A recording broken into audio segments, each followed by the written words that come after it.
예배를 준비하시는 마음으로 함께 찬양하겠습니다. 찬송가 285장입니다.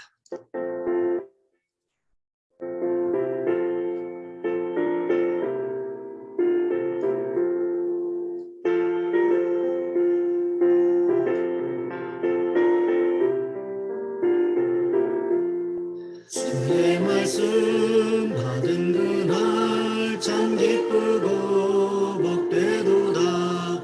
이 기쁜 마음 못 이겨서 온 세상에 전하노라. 기쁜 날 주 나의 죄 다시 쓴 날 늘 깨어서 기도하고 늘 기쁘게 살아가리. 기쁜 날 주 나의 죄 다시 쓴 날 이 좋은 날 내 선한 몸 새 사람이 되었으니 네 몸과 마음 다 바쳐서 영광의 주를 섬기리. 기쁜 날 주 나의 죄 다시 쓴 날 늘 깨어서 기도하고 늘 기쁘게 살아가리. 기쁜 날 주 나의 죄 다시 쓴 날.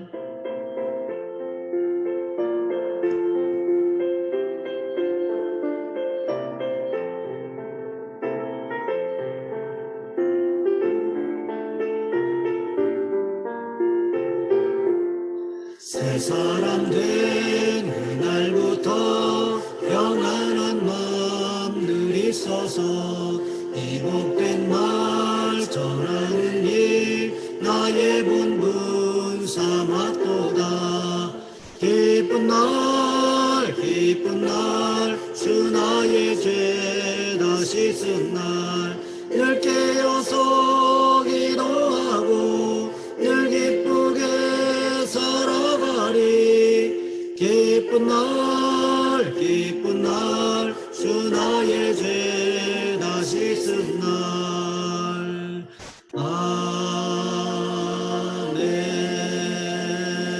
아멘. 사도신경하심으로 우리의 신앙을 하나님 앞에 고백합니다. 나는 전능하신 아버지 하나님 천지의 창조주를 믿습니다. 나는 그의 유일하신 아들 우리 주 예수 그리스도를 믿습니다.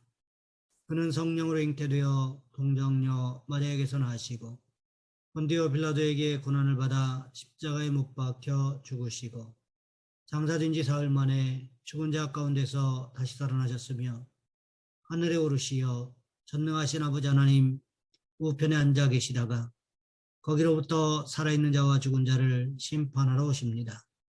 나는 성령을 믿으며 거룩한 공교회와 성도의 교제와 죄를 용서받는 것과 몸의 부활과 영생을 믿습니다. 아멘. 오늘 말씀 야고보서 5장에서 보겠습니다.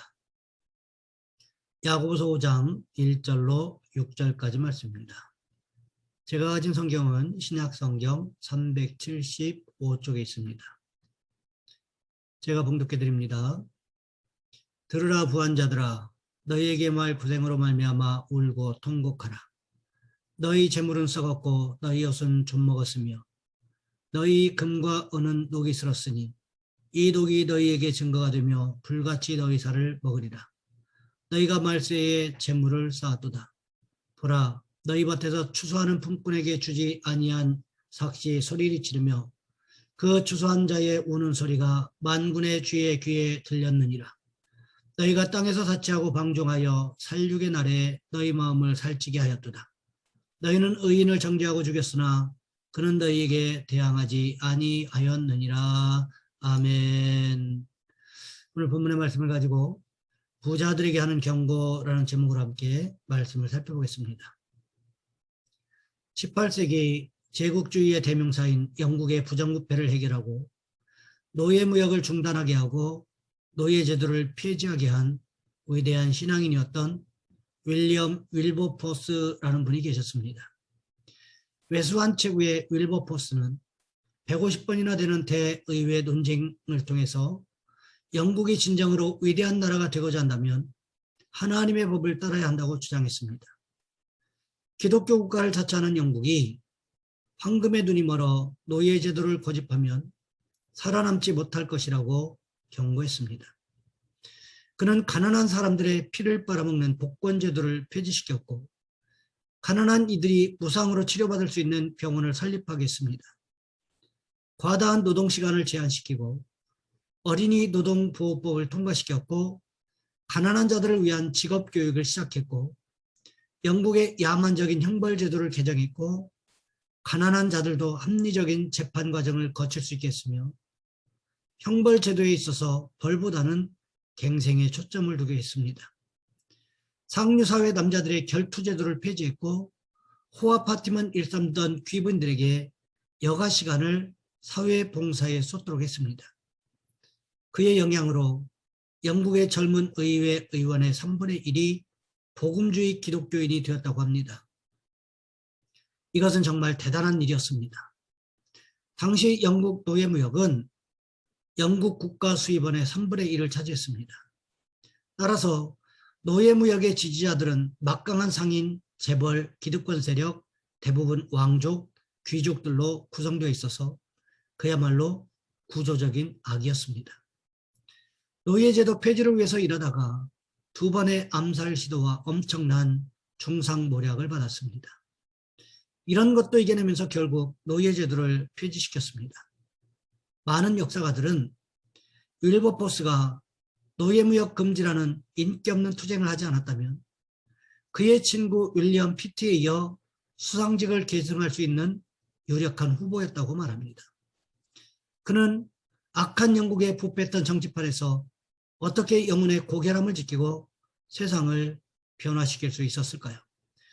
그는 1785년 회심한 이후 바쁜 일정 속에서도 매일 아침 일찍 일어나서 성경을 읽고 기도를 하고 일기를 쓰기 시작했기 때문입니다.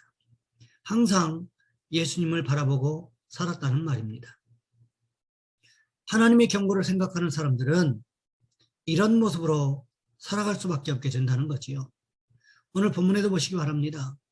하나님께서 어떤 사람들에게 경고하고 계십니까? 부자들에게 경고하고 계시지요. 여기에서 말하는 부자들이라고 하는 것은 제대로 믿지 않는 사람들, 즉 재물에 소망을 두고 살았던 사람들을 가리키는 말씀입니다. 그렇다면 하나님께서 부자들에게 하신 경고는 무엇이었을까요? 첫 번째로 하나님께서 부자들에게 하신 경고는 고생이 임한다는 것입니다. 지난주에 우리는 우리의 주인은 누구인가 라는 제목으로 말씀을 살펴보았습니다. 많은 사람들이 자신의 인생의 주인이 누구라고 생각한다고 그랬습니까? 첫 번째로 우리 인생의 주인은 바로 자신의 의지라고 생각하는 사람들이 있다. 두 번째로 자신이 하고 있는 일이라고 생각하는 사람들이 있다. 마지막으로 하나님이라고 생각하는 사람들이 있다는 것입니다. 우리는 어디에 속해 있다고 생각하십니까? 오늘 본문은 계속해서 누구에 대해서 말하고 있습니까? 부한자들에 대한 하나님의 경고에 대하여 말씀하고 있습니다. 오늘 본문 1절 말씀해 보시면 이렇게 기록하고 있습니다. 들으라 부한자들아, 너희에게 임할 고생으로 말미암아 울고 통곡하라. 부자들에게 무엇이 임한다고 그랬습니까? 고생이 임한다고 기록하고 있지요. 그렇다면 고생이라는 단어가 의미하는 것이 무엇일까요? 이 말은 비참함이라는 뜻입니다.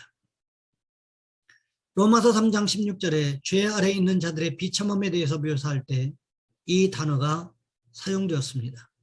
이 말은 탈라오라는 말과 포로스라는 말, 즉 견디다라는 말과 담석이라는 말에서 유래된 단어라고 합니다. 몸에 담석이 생기면 얼마나 괴롭습니까? 저는 담석이 생겨본 경험이 없어서 모르겠는데 담석이 생기신 분들 보니까 그 고통을 어떻게 표현하지 못할 정도로 아프다고 하시는 말씀을 들었던 적이 있습니다. 그래서 이 말은 완전한 파멸 또는 재앙에 이르러 당하는 고통과 비참함을 말하는 것입니다. 부자들에게 임할 파멸, 멸망을 인하여 울고 통곡하라 이렇게 말하고 있습니다. 여기에서 말하고 있는 고생은 단순한 조그마한 고생이 아니고 파멸, 멸망, 비참함이라는 의미를 가지고 있어요. 이 단어가 사용된 곳들을 보게 되면 다 그런 의미입니다. 미가서 2장 4절 말씀해 보시면 이렇게 기록하고 있습니다. 그때에 너희를 조롱하는 시를 지으며 슬픈 노래를 불러 이르기를 우리가 온전히 망하게 되었도다. 여기 망하게 되었도다라는 말이 바로 탈라이포리아라는 말입니다. 70인경에서 미가서 2장 4절을 번역할 때 여기 망하다라는 말을 망하게 되었도다라고 할 때 망하다라는 말이 바로 탈라이포리아라는 말로 번역이 되었어요. 또 로마서 3장 16절에 파멸과 고생이 그 길에 있어 할 때 고생이라는 말이 나오는데 이 고생이라는 말은 이사야서 59장 7절에 나오는 말씀, 그 발은 행악하기에 빠르고 무주한 피를 흘리기에 신속하며 그 생각은 악한 생각이라 황폐와 파멸이 그 길에 있으며 라는 말씀을 인용한 구절입니다. 그래서 여기 고생이라는 말은 곧 파멸이라는 말입니다. 그러니까 부자들은 조심해야 됩니다. 특별히 여기 나오는 부자들은 아주 끔찍한 사람들이지요. 성경은 부자들에게 좋게 말하지 않습니다. 부자와 나사로의 비유를 생각해 보시기 바랍니다. 부자는 죽어서 어디로 갔습니까? 지옥으로 갔지요. 나사로는 죽어서 어디로 갔습니까? 아브라함의 품으로 갔다고 성경은 기록하고 있습니다. 이 부자가 지옥에 가서 얼마나 고생합니까? 얼마나 고통스러우면 물 한 방울을 갈구하고 있었겠습니까? 그만큼 고통스럽다는 거지요. 부자들에게 하신 경고가 실현되는 현장을 볼 수 있다는 거지요. 그러니 우리는 어떻게 할까요? 부자에 대한 야고보 사도의 경고의 말씀을 잘 기억하고 하나님 앞에서 항상 겸손한 모습으로 살아가기를 힘쓰는 저와 여러분 우리 모두가 되시기를 주님의 이름으로 부탁을 드립니다. 두 번째로 하나님께서 부자들에게 하신 경고는 죄에 대한 대가를 치르게 하신다는 것입니다. 야고보 사도는 부자들에게 고생이 임한다는 경고를 하고 있지요. 왜 부자들에게 고생이 임할까요? 그것은 부자들의 죄 때문이라고 말하고 있습니다. 그러면 부자들의 죄가 무엇입니까? 오늘 보면 2절부터 6절까지 말씀해 보시면 이렇게 기록하고 있습니다. 너희 재물은 썩었고 너희 옷은 좀먹었으며 너희 금과 은은 녹이 슬었으니 이 녹이 너희에게 증거가 되며 불같이 너희 살을 먹으리라. 너희가 말세에 재물을 쌓았도다. 보라, 너희 밭에서 추수한 품꾼에게 주지 아니한 삭시 소리를 지르며 그 추수한 자의 우는 소리가 만군의 주의 귀에 들렸느니라. 너희가 땅에서 사치하고 방종하여 살육의 날에 너희 마음을 살찌게 하였도다. 너희는 의인을 정죄하고 죽였으나 그는 너희에게 대항하지 아니하였느니라. 부자들에게 어떤 죄가 있을까요? 첫째, 가난한 자들에게 나누어 주지 않은 죄. 둘째, 부정한 방법으로 재물을 모은 죄. 셋째, 옳은 자를 정죄하고 죽인 죄. 부를 가진 사람들은 대부분이 권력가들이기 때문에 유전무죄, 무전유죄, 보통 그렇지 않습니까? 그래서 옳은 자를 정죄하고 죽였다 그랬어요. 넷째, 땅에서 사치하고 연락한 죄. 여기서 연락한 죄를 홍정길 목사님 같은 분은 성범죄로 보기도 합니다. 오늘 보면 3절 말씀해 보시면 쌓았도다라고 기록하고 있는데 사실 이것을 말세에 재물을 쌓았다고 볼 수도 있지만 다르게 번역하자면 말세에 하나님의 심판을 쌓았다 이렇게 해석할 수도 있다는 거지요.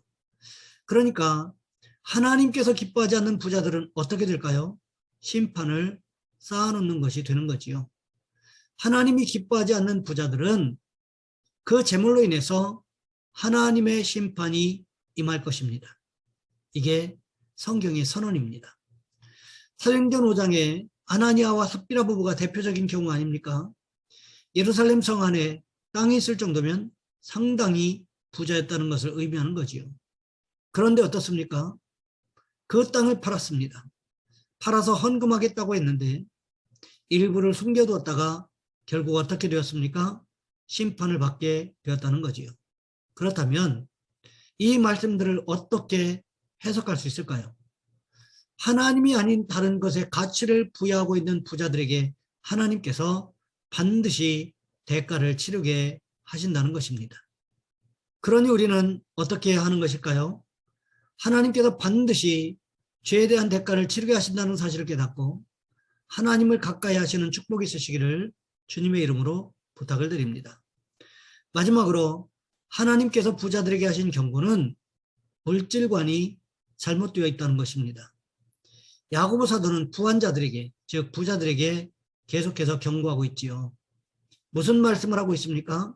오늘 본문 3절 말씀에 보시면 말세에 재물을 쌓았도다 라고 기록하고 있고 5절 말씀에 보시면 이렇게 기록하고 있습니다. 너희가 땅에서 사치하고 방종하여 살육의 날에 너희 마음을 살찌게 하였도다. 이것은 무엇을 의미하는 것일까요? 부자들의 물질관이 잘못되어 있다는 것입니다. 부자들의 생각에 물질은 영원하다고 생각했던 거지요. 부자들에게 있어서 물질은 소망이고 물질은 생명이고 물질이 곧 기쁨이고 물질이 그들의 전부였다는 것입니다. 과연 그럴까요? 그렇지 않다는 거지요. 성경에 보시면 물질로 인하여 망한 사람들이 얼마나 많은지 모릅니다. 창세기 보시면 대표적으로 누가 물질 때문에 망했습니까?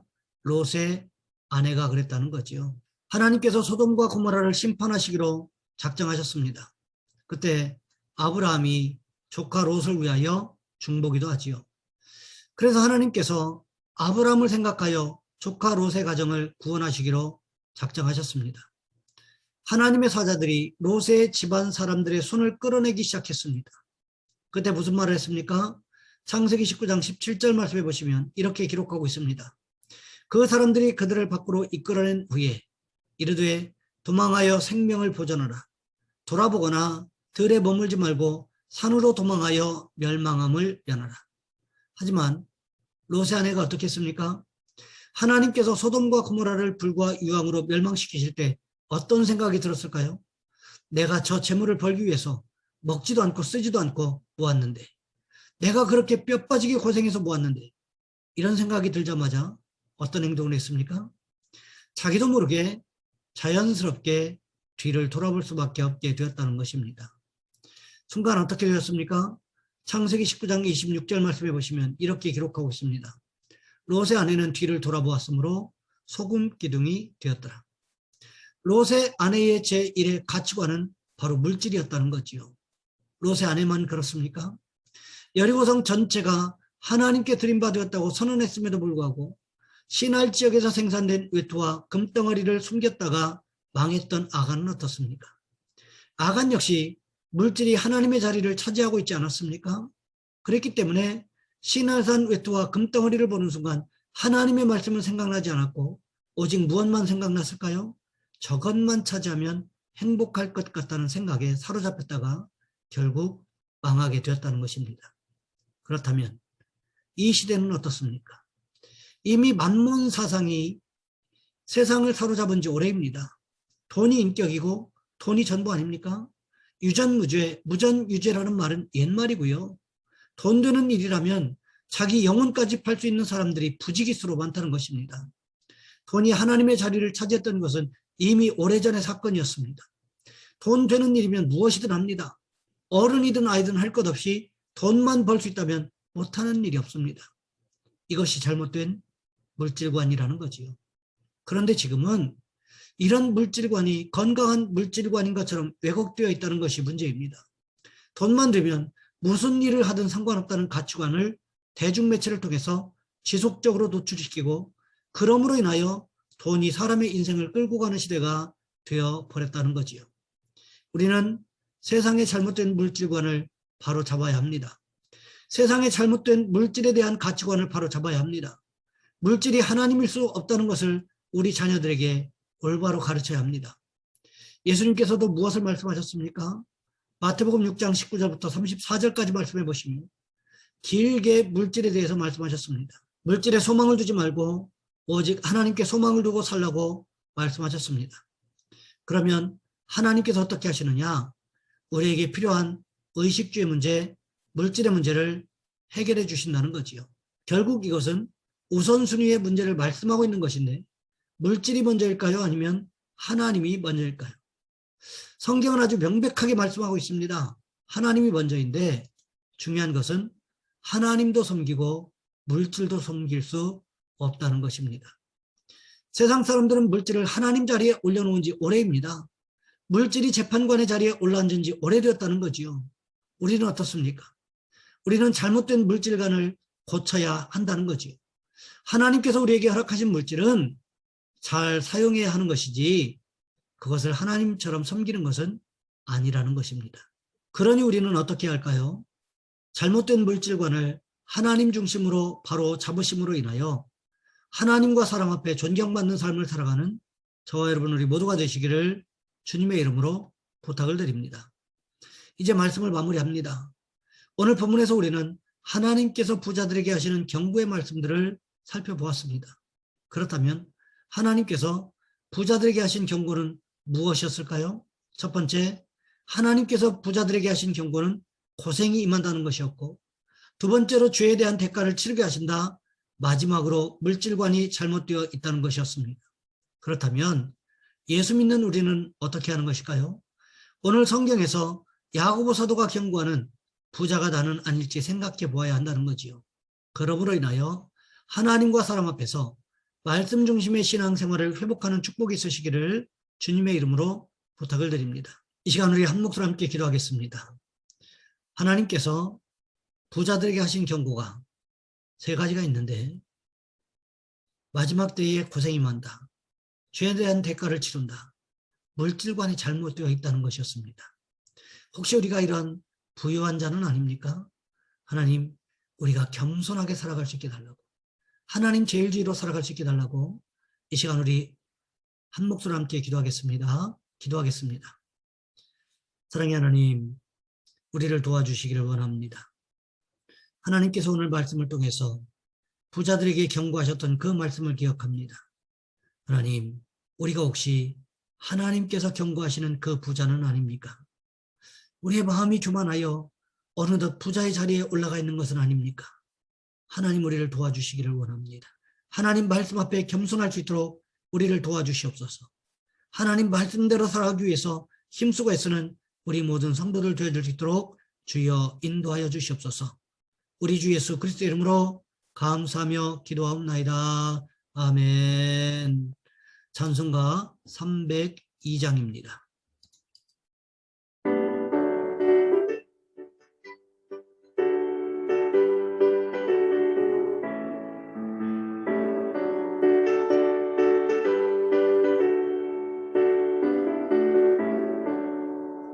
내 주 하나님 넓고 큰 은혜는 저 큰 바다보다 깊다. 너 곧 닷줄을 끌러 깊은 대로 저 한가운데 가보라. 언덕을 떠나서 장파에 배 띄워 내 주 예수 은혜의 바다로 내 맘껏 져가라. 너 인생은 언제나 거기서 저 큰 바다 물결 보고 그님 모르는 깊은 바다 속을 한 번 헤아려 한 보나. 언덕을 떠나서 장파에 배 띄워 내 주 예수 은혜의 바다로 내 맘껏 져가라.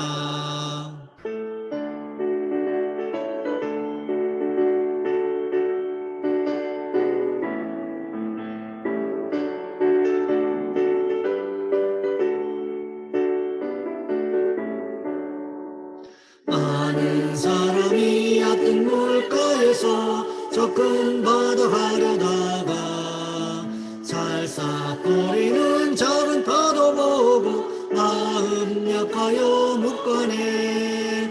언덕을 떠나서 장파에 배 띄워 내 주 예수 은혜의 바다로 내 맘껏 져가라. 사고 가거라 이제 곧 가거라 저 큰 은혜 바다 향해. 사고 내 물을 저 깊은 데로 가라. 만만한 바다로 언덕을 떠나서 장파에 배 띄워 내 주 예수 은혜의 바다로 내 맘껏 져가라.